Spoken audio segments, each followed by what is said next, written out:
hand off and it lands on the face of a random man in the crowd. Ash punches the creature to bring it down, then he takes off his belt and ties it around a moving chain that slowly lifts him. The deadite grabs his ankle, so Ash kicks it to push it off and raises his legs right before the spiky walls crash into each other. While the creature is crushed to death, Ash returns to the surface and punches Arthur in the face. Everyone steps back in fear as Ash asks if anyone else will try to stop him, but there are no volunteers.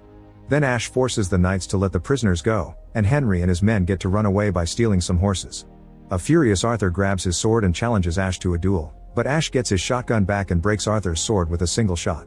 Afterward, Ash shows his weapon to the crowd, calling it a boomstick.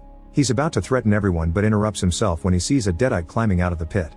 He opens fire and fails to hit the monster, but at least it makes it fall back into the hole.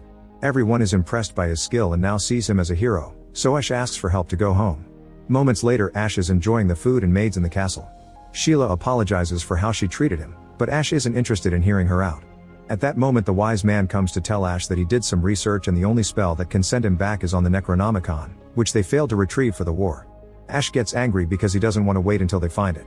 Suddenly a maid drops the bowl of soup and everyone turns around to discover she's transformed into a deadite. As she starts floating, she announces that her people will feast on human souls and that they'll never find the book. When she falls on the floor, Arthur tries to check on her. Ash stops him because he can tell she's only pretending to be unconscious. The deadite freaks out and pushes Ash and Arthur off before trying to go after Sheila. However, Ash hits her in the head to push her back. Then a knight tries to attack her with his sword, only for the deadite to blind him. When another man comes after her with an axe, the deadite raises a cauldron, but Ash shoots it off her hands. A fight ensues and Ash keeps fighting the deadite hand to hand while occasionally shooting her with his shotgun. Eventually he lands the killing shot with the gun over his shoulder. Afterward, the wise man tells Ash that they need the Necronomicon to stop the deadites from taking over the world. Ash agrees to go looking for the book and gets help from a blacksmith to build a very cool hand prosthetic.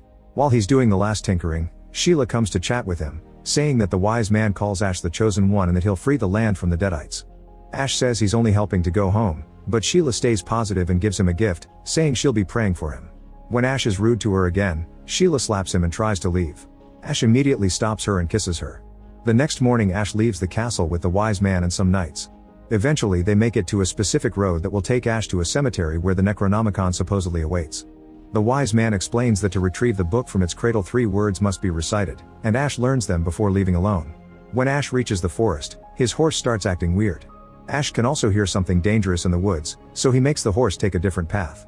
The poor animal runs as fast as possible while the strange presence chases after them, bringing down the trees in its way. Unfortunately, Ash accidentally collides with a branch and falls into a hole full of mud and poop while the horse keeps moving ahead. Now Ash has to keep running on foot while the evil being keeps chasing him. Minutes later, he finds a windmill